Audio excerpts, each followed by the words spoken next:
Olá, tudo bem com vocês? Espero que vocês estejam bem. Glória a Deus, Deus abençoe vocês. Novamente estou aqui para estar lendo a palavra junto com vocês e hoje a gente vai estar terminando de ler o livro de Lucas. Vamos estar lendo o capítulo 24 a respeito da ressurreição de Cristo e quando ele vai também ser elevado às alturas também. Vamos estar olhando esse contexto aí, quando ele aparece, os discípulos dele. Vamos estar dando uma olhada nesse contexto geral desse capítulo 24. Então vamos lá. Senhor nosso Deus, nosso Pai, te pedimos, Senhor, mais uma vez, Senhor, a tua orientação, Pai, em nome de Jesus. Amém. No capítulo 24, ele vai falar bem assim, ó. No primeiro dia da semana, de manhã bem cedo, as mulheres levaram ao sepulcro as especiarias aromáticas que haviam sido preparado. Encontraram removida a pedra do sepulcro, mas quando entraram, não encontraram o corpo do Senhor Jesus. Ficaram perplexas, sem saber o que fazer. De repente, dois homens, com roupas que brilhavam como a luz do sol, colocaram-se ao lado delas. Amedrontadas, as mulheres baixaram o rosto para o chão e os homens lhe disseram: Por que vocês estão procurando entre os mortos aquele que vive?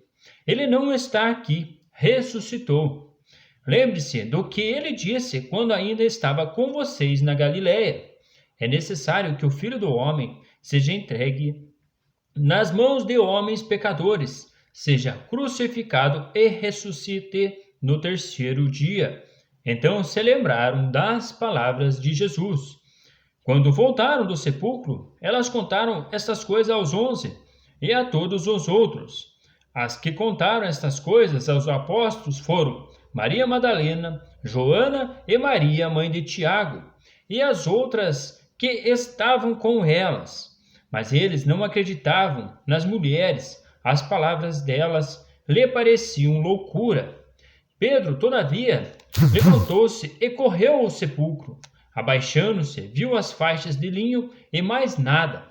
Afastou-se e voltou admirado com o que acontecera. Enfim, dá para entender que Pedro não acreditou no primeiro momento e foi correndo até o sepulcro para ver se era realmente o corpo de Jesus, não se encontrava lá. Naquele mesmo dia, dois deles estavam indo para um povoado chamado Emaús, a 11 quilômetros de Jerusalém. No caminho, conversavam a respeito de tudo o que havia acontecido. Enquanto conversavam e discutiam, o próprio Jesus se aproximou e começou a caminhar com eles. Mas os olhos deles foram impedidos de reconhecê-lo. Ele lhe perguntou: Sobre o que vocês estão discutindo enquanto caminham? Eles pararam com os rostos entristecidos. Um deles, chamado Cleopas, perguntou-lhe: Você é o único visitante em Jerusalém que não sabe das coisas que ali aconteceram estes dias? Que coisas? Perguntou ele. O que aconteceu com Jesus de Nazaré? Responderam eles. Ele era um profeta poderoso em palavras e em obras diante de Deus e de todo o povo. O chefe dos sacerdotes e as nossas autoridades o entregaram para ser condenado à morte e o crucificaram. E nós esperávamos que era ele que ia trazer a redenção a Israel. E hoje é o terceiro dia desde que tudo isso aconteceu. Algumas das mulheres entre nós nos deram um susto hoje. Foram de manhã bem cedo ao sepulcro e não acharam o corpo de Jesus. Voltaram e nos contaram ter tido uma visão de anjos que disseram que ele está vivo. Alguns dos nossos companheiros foram ao sepulcro e encontraram tudo exatamente como as mulheres tinham dito, mas não ouviram. Ele lhe disse: Como vocês custam a entender e como demoram a crer em tudo que os profetas falaram? Não devia o Cristo sofrer estas coisas para entrar na sua glória? E começando por Moisés e todos os profetas, explicou-lhes o que constava a respeito dele em todas as Escrituras. Enfim, vale lembrar que o próprio Cristo pega lá desde o início e começa a explicar para eles a respeito onde que se encontrava falando dele mesmo nas Escrituras. Assim como nós viemos lendo bem devagarzinho, em muitos trechos ali vinha falando de Jesus, desde Gênesis ali, quando o Senhor trata ali com a serpente, que fala que um descendente da mulher virá e pisará a cabeça dela. Enfim, desde aquele início, bem provável que Cristo veio explanando e mostrando para eles.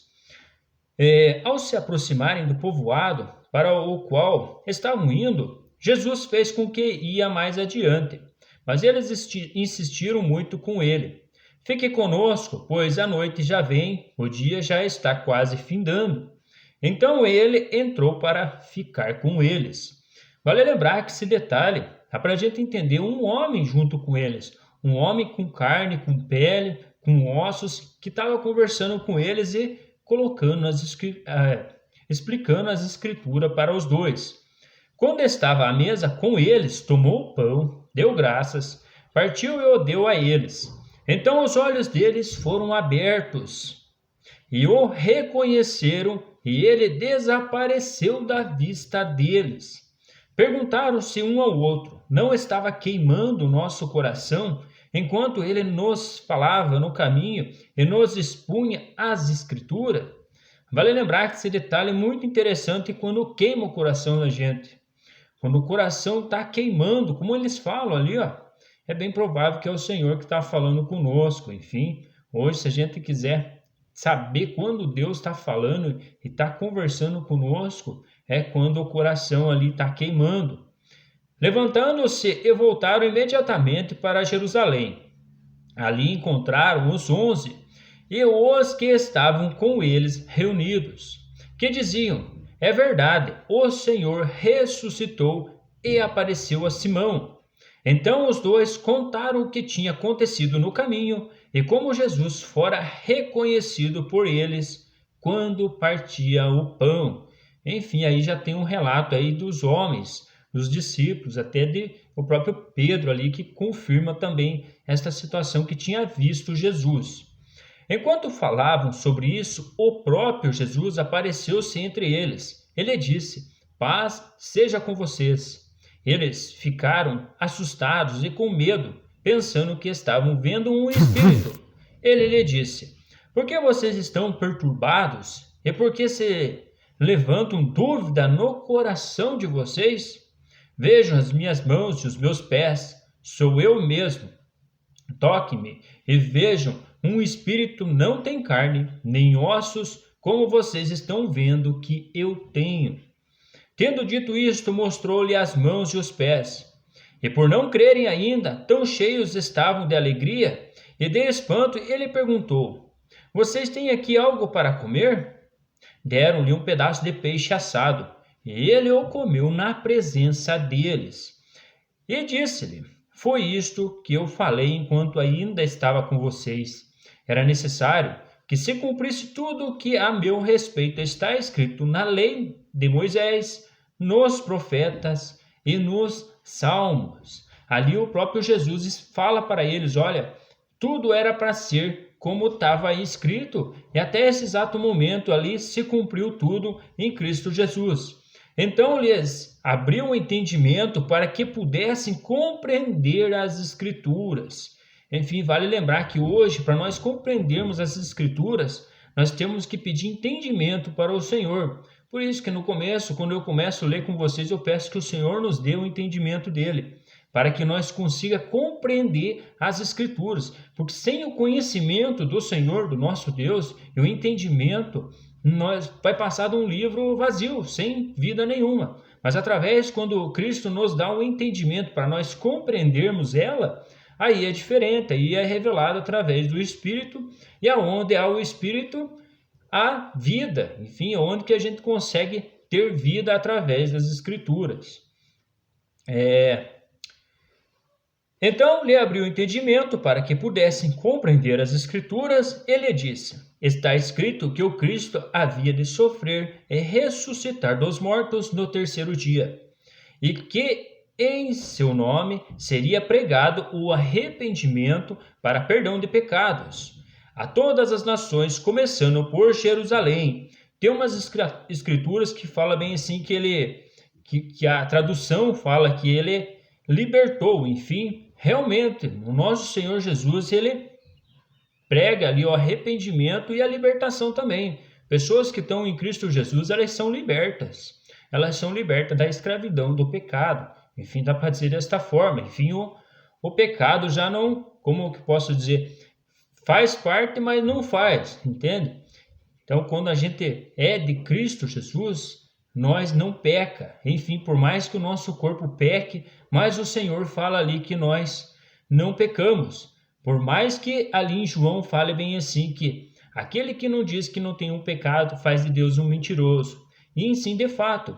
Enfim, o que eu quero dizer é que aquela lei, ordenança de morte lá em Gênesis, que ali a serpente, o Satanás pegou, é quebrado em Cristo Jesus. E, enfim, quando ele vir com a glória dele, nós vamos estar indo junto com ele. A morte não vai ter poder sobre nós. Por isso que ele fala bem assim que nós fomos livres, livres daquela condenação que estava ali para todos, que era a morte. Enfim, Cristo tem vida. Por isso que eu falo da libertação.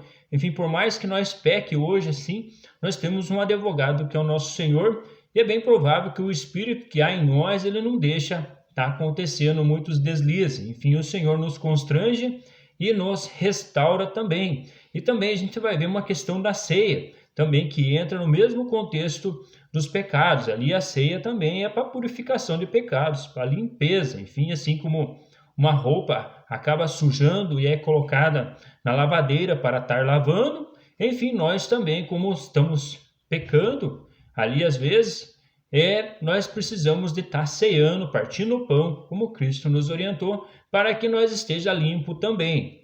Mas, enfim, vocês são testemunhas dessas coisas. Eu envio a vocês a promessa de meu Pai, mas fiquem na cidade até serem revestidos do poder do alto, enfim, até Pentecostes, que desce ali o Espírito Santo a todas as pessoas. Tendo-os levado até as proximidades de Betânia, Jesus ergueu as mãos e os abençoou. Estando ainda a abençoá-lo, ele os deixou e foi elevado ao céu. Então eles o adoraram e voltaram para Jerusalém com grande alegria e permaneciam constantemente no templo, louvando a Deus. Enfim, terminamos aqui mais uma meditação no livro de Lucas. Para frente a gente vai entrar em contexto ali no livro de João. É muito bom também estar meditando. E vamos caminhando e lendo as escrituras, entendendo, pedindo para o Senhor o entendimento para que nos possa ser bem clara as escrituras e não fique dúvida alguma. Um grande abraço, fiquem com Deus e até mais.